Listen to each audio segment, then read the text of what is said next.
Good morrow, scholars. Welcome back to Breaking Dawn. I'm sorry I didn't get to upload anything yesterday or tell you why at all yesterday. Anyway, I wanted to take my mom out to lunch before going to work yesterday for Mother's Day. And we had a lot of fun listening to Disney songs and just being goofy. So it was really nice. I'm glad I got to spend time with her. Anyway, before I get too distracted, we are in chapter 37, Contrivances. Did I say that right? Page 701.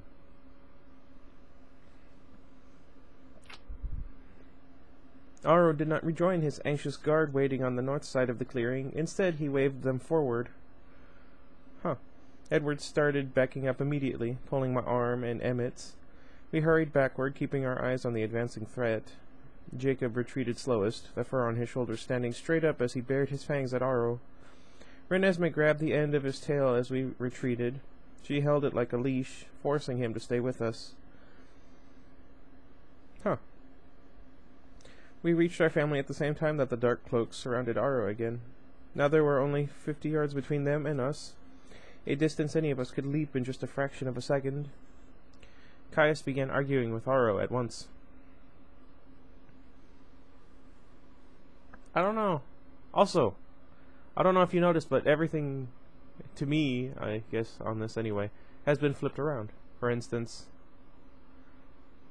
that's my right hand. Anyway, I thought I'd see, what do you call it? I thought I'd see if the HD webcam would be much different than the other one. Anyway.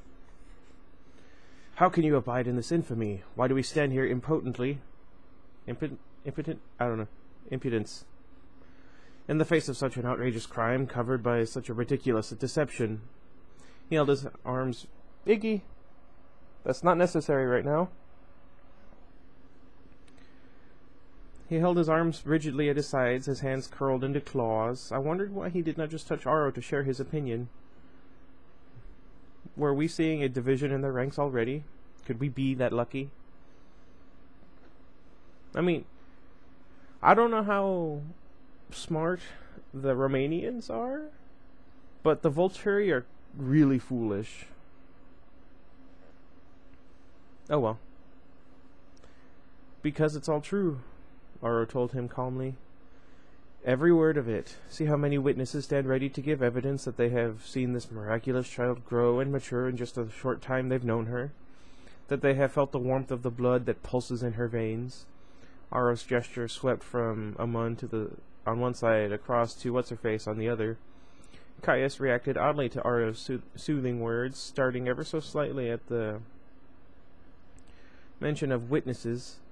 The anger drained from his features, replaced by cold calculation. He glanced at the Volturi witnesses with an expression that looked vaguely nervous. I glanced at the angry mob too, and saw immediately that the deception no longer applied. The frenzy for action had turned to confusion. Whispered conversations seethed through the crowd as they tried to make sense of what had happened. Caius was frowning deep in thought. His speculative expression stoked the flames of my smoldering anger at the same time that it worried me. What if the guard acted again on some invisible signal as they had in their march? Sorry. Anxiously I inspected my shield. It felt just as impenetrable as before. I flexed it now into a low white dome that arced over our company. I could feel the sharp plumes of light where my family and friends stood, each one an individual flavor that I thought I would be able to recognize with practice. Oh, dear. I already knew Edward's. His was the very brightest of them all. The extra empty space around the shining spots bothered me. There was no physical barrier to the shield, and if any of the talented Volturi got under it, it would protect no one but me. I felt my forehead crease as I pulled the elastic armor very carefully closer. Carlyle was the farthest forward. I sucked the shield back inch by inch, trying to wrap it as exactly to his body as I could. My shield seemed to want to cooperate. It hugged his shape. That sounds weird. When Carlyle shifted to the side to stand nearer to Tanya, the elastic stretched with him, drawn to his spark. Fascinated, I tugged at more threads of the fabric, pulling it around each glimmering shape that was a friend or ally. The shield clung to them willingly, moving as they moved.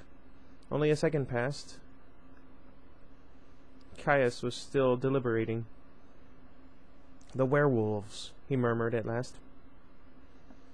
With sudden panic, I realized that most of the werewolves were unprotected. I was about to reach out to them when I realized that, strangely, I could still feel their sparks. Curious, I drew the shield tighter in until Amon and Kebi, the farthest edge of our group, were outside with the wolves. What?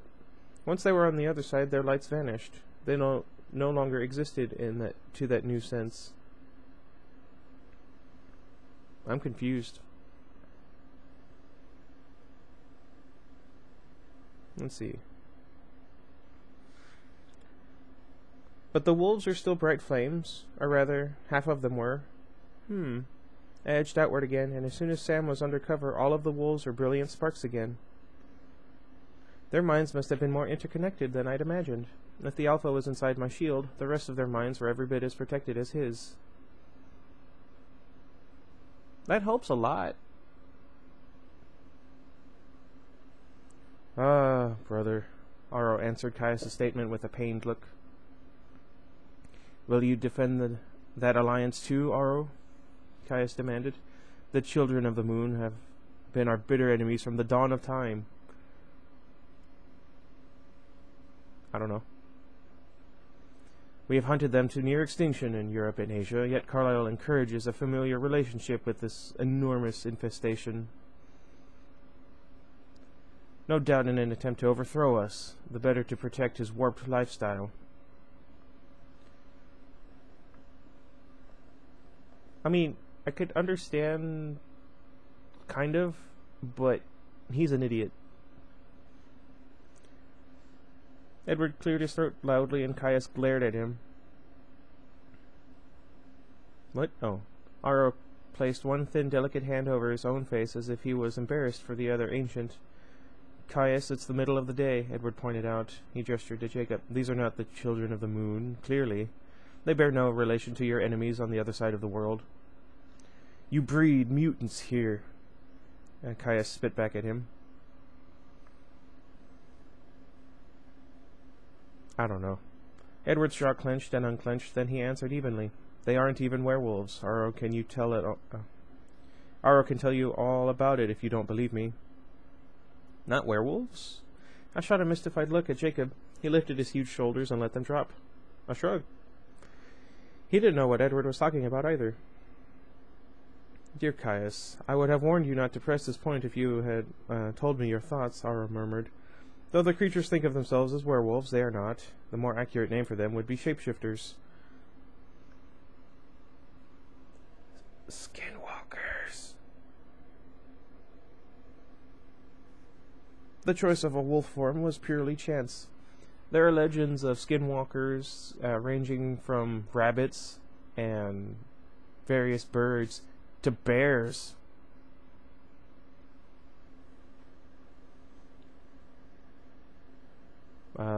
Where was I? It could have been a bear or a hawk or a panther when the first change was made. I just said bear. These creatures truly have nothing to do with the children of the moon. They have merely inherited this skill from their fathers. It's genetic. They do not continue their species by infecting others the way true werewolves do. Caius glared at Aro with irritation and something more. An accusation of betrayal, maybe. "They know our secret," he said flatly. Edward looked about to answer this accusation, but Aro spoke faster. "They are creatures of our supernatural world, brother, perhaps even more dependent upon secrecy than we are. They can hardly expose us. Carefully, Caius. Specious allegations get us nowhere." I don't think I said that right. Caius took a deep breath and nodded. They exchanged a long, significant glance. I thought I understood the instruction behind Aro's careful wording. False charges weren't helping convince the watching witnesses on the other side. Aro was cautioning Caius to move on to the next strategy. I wondered if the reason behind the apparent strain between the two ancients, Caius's unwillingness to share his thoughts with a touch, was that Caius didn't care about the show so much, or as much as Aro did. If the coming slaughter was so much more essential to Caius than an untarnished reputation. "I want to talk to the informant," Caius announced abruptly, and turned his glare on Irina. Irina wasn't paying attention to Caius and Aro's conversation. Her face was twisted in agony, her eyes locked on her sister's, lined up to die. It was clear on her face that she knew now her accusation had been totally false. "Irina!" Caius barked, unhappy to have to address her. She looked up, startled, and instantly afraid. Caius snapped his fingers. Where was I? Oh. Hesitantly, she moved from the fringes of the volturi formation to stand in front of Caius again. "So you appeared to have been quite mistaken in your allegations," Caius began. Tanya and Kate leaned forward anxiously. "I'm sorry," Irina whispered. "I should have made sure of what I was seeing, but I had no idea." She gestured helplessly in our direction. "Dear Caius, could you have expected her to have guessed in an instant something so strange and impossible?" Aro asked. "Any of us would have made the same assumption." Caius flicked his fingers at Aro to silence him. "We all know you made a mistake," he said brusquely. "What? Brusquely? I don't know. I meant to speak of your motivations." Irina waited nervously for him to continue and then repeated, "My motivations?" "Yes, for coming to spy on them in the first place." Irina flinched at the word spy. "You were unhappy with the Cullens, were you not?" She turned her miserable eyes to Carlyle's face. "I was," she admitted. "Because?" Caius prompted. "What?" I zoned out for like half a second. I don't know what happened. "Because the werewolves killed my friend," she whispered. "And the Cullens wouldn't stand aside to let me avenge him. The shapeshifters." Aro corrected quietly. Yep. "So the Cullens sided with the shapeshifters against our own kind, against the friend of a friend even," Caius summarized. I heard Edward make a disgusted sound under his breath. Caius was ticking down his list, looking for an accusation that would stick. Irina's shoulders stiffened. "That's how I saw it." Caius waited again and then prompted, "If you'd like to make a formal complaint against the shapeshifters and the Cullens for supporting their actions, now would be the time." He smiled a tiny, cruel smile, waiting for Irina to give him his next excuse. Maybe Caius didn't understand real families, relationships based on love rather than just the love of power.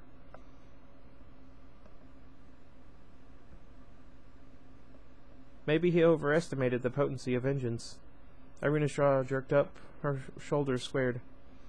"No, I have no complaint against the wolves or the Cullens. You came here today to destroy an immortal child. No immortal child exists. This was my mistake, and I take full responsibility for it. But the Cullens are innocent, and you have no reason to still be here. I'm so sorry," she said to us. And then she turned her face toward the volturi witnesses. "There was no crime. There's no valid reason for you to continue here." Caius raised his hand as she spoke, and in it was a strange metal object, carved and ornate. This was a signal. The response was so fast that we all stared in stunned disbelief while it happened.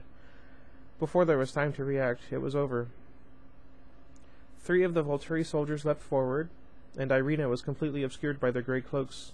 In the same instant, a horrible metallic screeching ripped through the clearing. Caius slithered into the center of the grey melee, and the shocking squealing sound exploded into a startling upward shower of sparks and tongues of flame. The soldiers leaped back from the sudden inferno, immediately retaking their places in the guard's perfectly straight line. Caius stood alone beside the blazing remains of Irina, the metal object in his hand still throwing a thick jet of flame into the pyre. With a small clicking sound, the fire shooting from Caius's hand disappeared. A gasp rippled through the mass of witnesses behind the Volturi.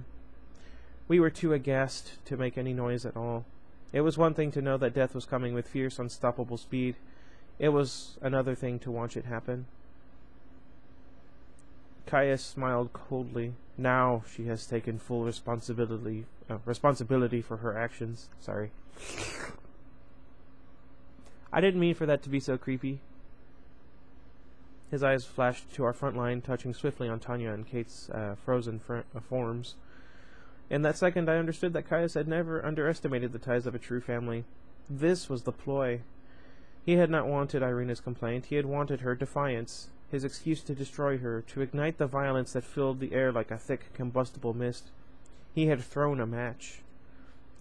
The strained peace of this summit already teetered more precariously than an elephant on a tightrope. Once the fight began, there would be no way to stop it. It would only escalate until one side was entirely extinct. Our side? Caius knew this. So did Edward. "Stop them!" Edward cried out, jumping to grab Tanya's arm as she lurched forward toward the smiling Caius with a maddened cry of pure rage. She couldn't shake Edward off before Carlyle had his arms locked around her waist. "It's too late to help her," he reasoned urgently as she struggled. "Don't give him what he wants." Kate was harder to contain. Shrieking wordlessly like Tanya, she broke into the first stride of the attack that would end with everyone's death. Rosalie was closest to her, but before Rose could clinch her in a headlock, Kate shocked her so violently that Rose crumpled to the ground. Emmett caught Kate's arm and threw her down, then staggered back, his knees giving out. Kate rolled to her feet, and it looked like no one could stop her. Garrett flung himself at her, knocking her to the ground again. He bound his arms around hers, locking his hands around his own wrists. I saw his body spasm as she shocked him. His eyes rolled back in his head, but his hold did not break. "Zafrina!" Edward shouted. Kate's eyes went blank, and her screams turned to moans. Tanya stopped struggling. "Give me my sight back," Tanya hissed. Desperately, but with all the delicacy I could manage, I pulled my shield even tighter against the sparks of my friends, peeling it back carefully from Kate while trying to keep it around Garrett, making it a thin skin between them. And then Garrett was in command of himself again, holding Kate to the snow. "If I let you up, you will knock me down again, Kate. Will you knock me down again, Katie?" he whispered. "Sorry." She snarled in response, still thrashing blindly. "Literally." "Listen to me, Tanya." "Kate," Carlyle said in a low but intense whisper, "vengeance doesn't help her now. Irina wouldn't want you to waste your lives this way. Think about what you're doing. If you attack them, we all die." Tanya's shoulders hunched with grief, and she leaned into Carlyle for support. Kate was finally still. Carlyle and Garrett continued to console the sisters with words too urgent to sound like comfort. And my attention returned to the weight of the stairs that pressed down on our moment of chaos. From the corners of my eyes, I could see that Edward and everyone else besides Carlyle and Garrett were on their guard again as well. The heaviest glare came from Caius, staring with enraged disbelief at Kate and Garrett in the snow. Aro was watching the same too. Incredulity, the strongest emotion on his face. He knew what Kate could do. He had felt her potency through Edward's memories. Did he understand what was happening now? Did he see that my shield had grown in strength and subtlety far beyond what Edward knew me to be capable of? Or did he think Garrett had learned his own form of immunity? That makes more sense. The volturi guard no longer stood at disciplined attention. They were crouched forward, waiting to spring the counterstrike the moment we attacked. Behind them, 43 witnesses watched with very different expressions. Wait, what? Than the ones they'd worn entering the clearing. Confusion had turned to suspicion. The lightning-fast destruction of Irina had shaken them all. What had been her crime? Without the immediate attack that Caius had counted on to distract from his rash act, the volturi witnesses were left questioning exactly what was going on here. Aro glanced back swiftly, either way, while I watched, his face betraying him with one flash of vexation. His need for an audience had backfired badly. I heard Stefan and Vladimir murmur to each other in quiet glee at Aro's discomfort. Aro... what the hey? Was obviously concerned with keeping his white hat, as the Romanians had put it. But I didn't believe that the volturi would leave us in peace just to save their reputation. After they finished with us, surely they would slaughter their witnesses for that purpose.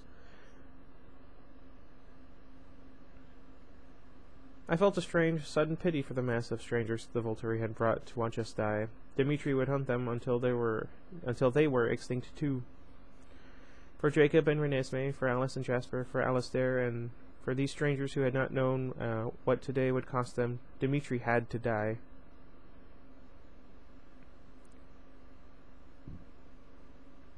Aro touched Caius' shoulder lightly. Irina has been punished for bearing false witness against this child. So that was their excuse, he went on. Perhaps we should return to the matter at hand. I don't know. I'm confused. I don't understand. Never mind. Caius straightened and his expression hardened into unreadability. He stared forward, seeing nothing. His face reminded me, oddly, of a person who had just learned he'd been demoted. Aro drifted forward, Renata, Felix, and Dimitri automatically moving with him. Just to be thorough, he said, I'd like to speak with a few of your witnesses. Procedure, you know. He waved a hand dismissively. Two things happened at once. Caius's eyes focused on Aro, and the tiny cruel smile came back. And Edward hissed, his hands balling up in fists so tight it looked like the bones in his knuckles would split through the diamond-hard skin. I was desperate to ask him what was going on, but Aro was close enough to hear even the quietest breath.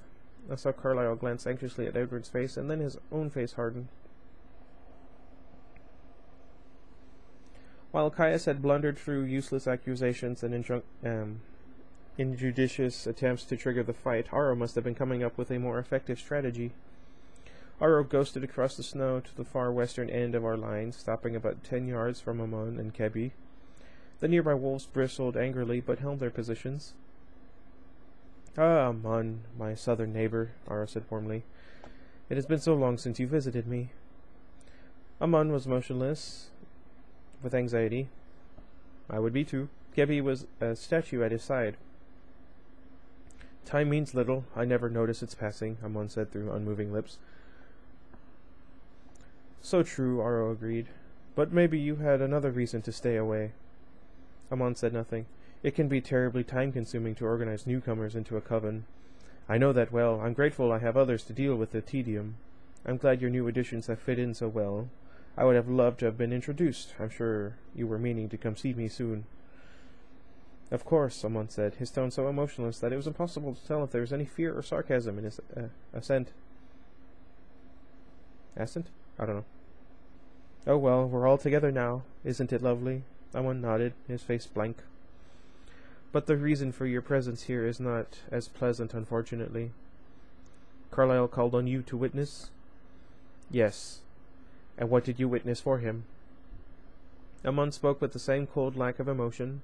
I've observed the child in question. It was evident almost immediately that she was not an immortal child. Perhaps we should define our terminology, Aro interrupted, now that there seem to be new classifications. By immortal child, you mean, of course, a human child who had been bitten and thus transformed into a vampire. Yes, that's what I meant. What else did you observe about the child? The same things that you surely saw in Edward's mind. That the child is his biologically, that she grows, that she learns. Yes, Aro said, a hint of impatience in his otherwise amiable tone. But specifically in your few weeks here, what did you see? Amon's brow furrowed. That she grows quickly. Aro smiled. And do you believe that she should be allowed to live? A hiss escaped my lips, and I was not alone. Half the vampires in her line echoed my protest. The sound was a low sizzle of fury hanging in the air. Across the meadow, a few of the Volturi witnesses made the same noise. Edward stepped back and wrapped a restraining hand around my wrist. Aro did not turn to the noise, but Amon glanced around uneasily. I did not come to make judgments, he equivocated. Aro laughed lightly. Just your opinion. Amon's chin lifted. I see no danger in the child. She learns even more swiftly than she grows. Aro nodded, considering. After a moment, he turned away. Aro? Amon called. Aro whirled back. Yes, friend? I gave my witness. I have no more business here. My mate and I would like to take our leave now. Aro smiled warmly. Of course. I'm so glad we were able to chat for a bit, and I'm sure we'll see each other again soon. Amon's lips were a tight line as he inclined his head once, acknowledging the barely concealed threat. He touched Kebi's arm, and the two of them ran quickly to the southern edge of the meadow and disappeared into the trees. I knew they wouldn't stop running for a long time. Aro was gliding back along the length of our line to the east. His guards hovering tensely, he stopped when he was in front of What's-Her-Face's massive form. Go ahead, soon. Hello, dear... whatever her name is. You are as lovely as ever. She inclined her head, waiting. And you, he asked, would you answer my questions the same as Amun has? I would, she said, but I would perhaps add a little more. Renesmee understands the limitations. She's no danger to humans. She blends in better than we do. She poses no threat of exposure. Can you think of none? Aro asked, soberly. Edward growled, a low ripping sound deep in his throat. Caius's cloudy crimson eyes brightened. Renata reached out protectively toward her master. When Garrett freed Kate to take a step forward... Oh, goodness. Ignoring Kate's hand as she tried to caution him this time. What's her name? Answered slowly. I don't think I follow you. Aro drifted lightly back, casually, but toward the rest of his guard. Renata, Felix, and Dimitri were closer than his shadow. There is no broken law, Aro said in a placating voice, but every one of us could hear that the qualification was coming. I fought back the rage that tried to claw its way up my throat and snarl out my defiance. I hurled their fury into my shield, thickening it, making sure everyone was protected. No broken law, Aro repeated. However, does it follow then that there is no danger? No. He shook his head gently. That is a separate issue. The only response was the tightening of already stretched nerves, and Maggie, at the fringes of her band of fighters, shaking her head with slow anger. Aro paced thoughtfully, looking as if he floated rather than touched the ground with his feet. I noticed every pass took him closer to the protection of his guard. She is unique. Utterly, impossibly unique. Such a waste it would be to destroy something so lovely, especially when we could learn so much. He sighed, as if unwilling to go on, but there is danger that cannot simply be ignored. No one answered his assertion. It was dead silent as he continued in a monologue that sounded as if he spoke it for himself only. How ironic it is that as the humans advance, as their faith in science grows and controls their world, the more free we are from discovery. That is pretty funny. Yet as we become ever more uninhibited by their disbelief in the supernatural, they become strong enough within their technologies that, if they wished, they could actually pose a threat to us. Even destroy some of us. For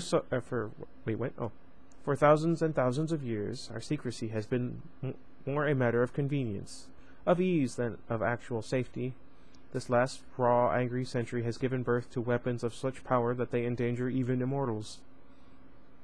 I wonder how a nuclear blast would affect a vampire. Now our status as mere myth, in truth, protects us from these weak creatures we hunt. Did I say statues or status? Oh well. This amazing child, he lifted his hand, palm down as if to rest it on Renesmee, though he was 40 yards from her now, almost within the volturi formation again. If we could but know her potential, know with absolute certainty that she could always remain shrouded within the obscurity that protects us. But we know nothing of what she will become. Her own parents are plagued by fears of her future. We cannot know what she will grow to be. He paused, looking first at our witnesses, then meaningfully at his own. His voice gave a good imitation of sounding torn by his words.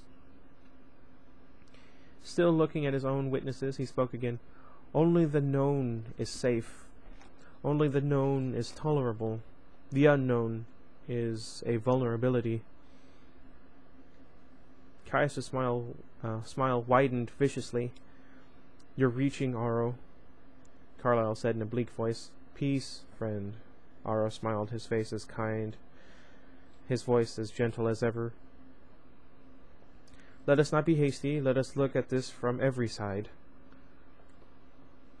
May I offer a side to be considered, Garrett petitioned in a level tone, taking another step forward. Nomad, Aro said, nodding in permission. Garrett's chin lifted, his eyes focused on the huddled mass at the end of the meadow, and he spoke directly to the volturi witnesses. I came here at Carlyle's request, as the others, to witness, he said. That is certainly no longer necessary. With regard to the child, we all see what she is. Let's see, where was it? I stayed to witness something else. You, he jabbed his finger toward the wary vampires. Not sure who's talking right now. Is it still Garrett? Two of you I know, McKenna, Charles, and I can see that many of you others are also wanderers, roamers like myself, answering to none. Think carefully on what I tell you now. These ancient ones did not come here for justice as they told you. We suspected as much, and now it has been proved. They came, misled, but with a valid excuse for their action. Witness now as they seek flimsy excuses to continue their true mission. Witness them struggle to find a justification for their true purpose, to destroy this family here. He gestured toward Carlyle and Tanya. The Volturi have come to erase what they perceive as the competition. Perhaps, like me, you look at this clan's golden eyes and marvel. They are difficult to understand, it's true, but the ancient ones look and see something besides their strange choice. They see power. They have witnessed the bonds within this family. I say family and not coven. These strange golden-eyed ones deny their very natures, but in return they have found something worth even more, perhaps, than mere gratification of desire. I've made a little study of them in my time here, and it seems to me that intrinsic to this intense family binding, that which makes them possible at all, is the peaceful character of this life of sacrifice. There is no aggression here like we all saw in the large southern clans that grew and diminished so quickly in their wild feuds. There is no thought for domination, and Aro knows this better than I do. I watched Aro's face as Garrett's words condemned him, waiting tensely for some response, but Aro's face was only politely amused, as if waiting for a tantrum-throwing child to realize that no one was paying attention to his Nix. I messed that word up so badly. Carlyle assured us all, when he told us what was coming, that he did not call us here to fight. These witnesses, Garrett pointed to What's-Her-Face and Liam, agreed to give evidence to show the Volturi advance with their presence so that Carlyle could get the chance to present his case. But some of us wondered, his eyes flashed at Elazar's face, if Carlyle, having truth on his side, would be enough to stop the so-called justice. Are the Volturi here to protect the safety of our secrecy, or to protect their own power? Did they come to destroy an illegal creation, or a way of life? Could they be satisfied when the danger turned out to be no more than a misunderstanding? Or would they push the issue without the excuse of justice? We have the answer to all these questions. We heard it in Aro's lying words. We have one with a gift of knowing such things for certain. And we see it now in Caius's eager smile. Their guard is just a mindless weapon, a tool in their master's quest for dominance. So now there are more questions that you must answer. Who rules you, nomads? Do you answer to someone's will besides your own? Are you free to choose your path, or will the Volturi decide how you will live? I came to witness, I stayed to fight. The Volturi care nothing for the death of the child. They seek the death of our free will. He turned then to face the ancients. So come, I say. Let's hear no more lying rationalizations. Be honest in your intents, as we will be honest in ours. We will defend our freedom, and you will or will not attack it. Choose now, and let these witnesses see the true issue debated here. Once more he looked to the Volturi witnesses, his eyes probing each face. The power of his words was evident in their expressions. You might consider joining us if you think the Volturi will let you live to tell this tale. You are mistaken. We may all be destroyed, he shrugged, but then again, maybe not. Perhaps we are on more equal footing than they know. Perhaps the Volturi have finally met their match. I promise you this, though. If we fall, so do you. He ended his heated speech by stepping back to Kate's side and then sliding himself forward in a half-crouch, prepared for the onslaught. Aro smiled. A very pretty speech, my revolutionary friend. Garrett remained poised for attack. Revolutionary, he growled. Who am I revolting against, might I ask? Are you my king? Do you wish me to call you master too, like your psychopathic guard? There we go. Peace, Garrett, Ars said tolerantly. I meant only to refer to your time of birth. Still a patriot, I see. Garrett glared back furiously.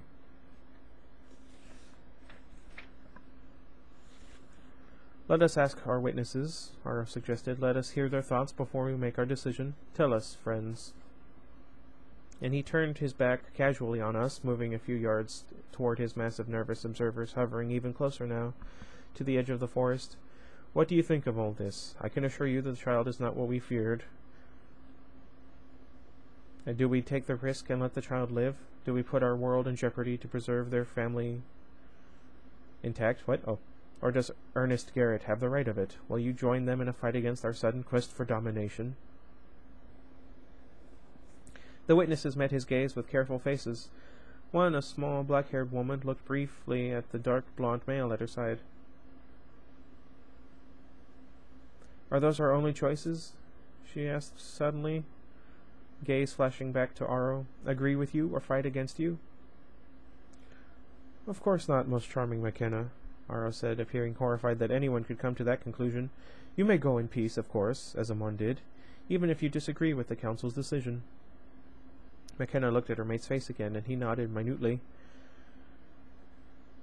We did not come here for a fight, she paused, exhaled, then said.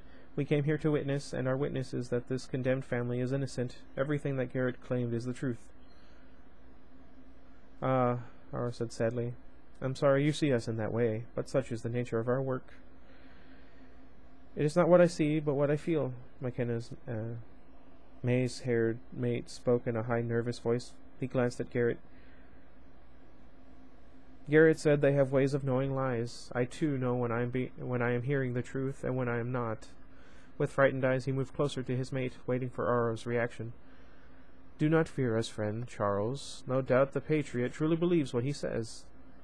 Aro chuckled lightly, and Charles's eyes narrowed. That is our witness, McKenna said. We're leaving now.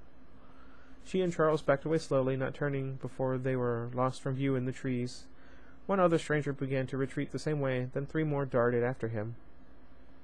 I evaluated the 37 vampires that stayed. A few of them appeared just too confused to make the decision, but the majority of them seemed only too aware of the direction this confrontation had taken. I guessed that they were giving up a head start in favor of knowing exactly who would be chasing after them. It would help. I was sure Aro saw the same thing I did. He turned away, walking back to his guard with a measured pace. He stopped in front of them and addressed them in a clear voice. We are outnumbered, dearest ones, he said. We can expect no outside help. Should we leave this question undecided to save ourselves? No, master, they whispered in unison. Is the protection of our world worth perhaps the loss of some of our number? Yes, they breathed. We are not afraid. Aro smiled and turned to his black-clad companions. There we go. Brothers, Aro said somberly, there is much to consider here. Let us counsel, Caius said eagerly. Let us counsel, Marcus repeated in an uninterested tone. Aro turned his back to us again, facing the other ancients. They joined hands to form a black-shrouded triangle. As soon as Aro's attention was engaged in the silent council, 2 more of their witnesses disappeared silently into the forest. I hoped, for their sakes, that they were fast. This was it. Carefully, I loosened Renesmee's arms from my neck. You remember what I told you? Tears welled in her eyes, but she nodded. I love you, she whispered. Edward was watching us now, his topaz eyes wide. Jacob stared at us from the corner of his big, dark eye. I love you too, I said, and then touched her locket. More than my own life. I kissed her forehead. Jacob whined uneasily. I stretched up on my toes and whispered into his ear. Wait until they're totally distracted, then run with her. Get as far from this place as you possibly can. When you've gone as far as you can go on foot, she has what you need to get you in the air. Edward's and Jacob's faces were almost identical masks of horror, despite the fact that none of them was an animal. What? One of them was an animal, sorry. I need to get new glasses. My eye is twitching. Renesmee reached for Edward, and he took her in his arms. They hugged each other tightly. "This is what you kept from me?" he whispered over her head. "From Aro," I breathed. "Alice?" I nodded. His face twisted with understanding and pain. Had that been the expression on my face when I'd finally put together Alice's clues? Jacob was growling quietly, a low rasp that was as even and unbroken as a purr. His hackles were stiff and his teeth exposed. Edward kissed Renesmee's forehead and both her cheeks, then lifted her to Jacob's shoulder. She scrambled agilely onto his back, pulling herself into place with handfuls of his fur, and fit herself easily into the dip between his massive shoulder blades. Jacob turned to me, his expressive eyes full of agony, the rumbling growl still grating through his chest. "You're the only one we could ever trust her with," I murmured to him. "If you didn't love her so much, I could never bear this. I know you can protect her, Jacob." He whined again and dipped his head to butt it against my shoulder. "I know," I whispered. "I love you too, Jake. You'll always be my best man." A tear the size of a baseball rolled on into the russet fur beneath his eye. How big would his eye have to be to do that? Anyway, Edward leaned his head against the same shoulder where he'd placed Renesmee. "Goodbye, Jacob, my brother, my son." The others were not oblivious to the farewell scene. Their eyes were locked on the silent black triangle, but I could tell they were listening. "Is there no hope, then?" Carlyle whispered. There was no fear in his voice, just determination and acceptance. "There is absolutely hope," I murmured back. It could be true, I told myself. I only know my own fate. Edward took my hand. He knew that he was included. When I said my fate, there was no question that I meant the two of us. We were just halves of the whole. Esme's breath was ragged behind me. She moved past us, touching our faces as she passed, to stand beside Carlyle and hold his hand. Suddenly, we were surrounded by murmured goodbyes and I love yous. "If we live through this," Garrett whispered to Kate, "I'll follow you anywhere, woman." "Now he tells me," she muttered. Rosalie and Emmett kissed quickly but passionately. Tia caressed Benjamin's face. "No, thank you."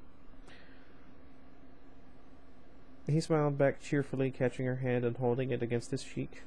I didn't see all the expressions of love and pain. I was distracted by a sudden fluttering pressure against the outside of my shield. I couldn't tell where it had come from, but it felt like it was directed at the edges of our group. What's-her-face and Liam particularly. The pressure did no damage, and then it was gone.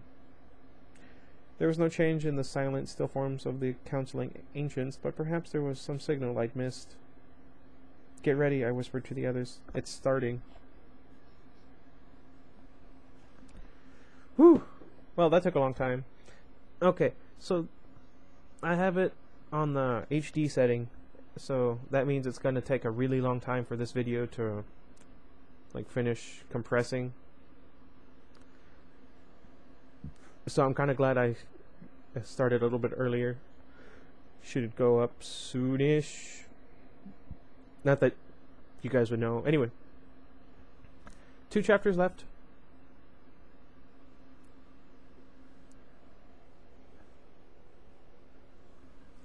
And I'm silly. Anyway, Iggy's just kind of hanging out, not really eating yet. He ate a little bit, but anyway, let me know what you guys think I should read. I have a few books that I'm probably just going to go through. I have half a mind to read I'll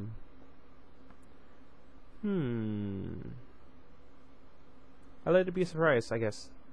Anyway, until next time, goodbye everybody. Wish me luck.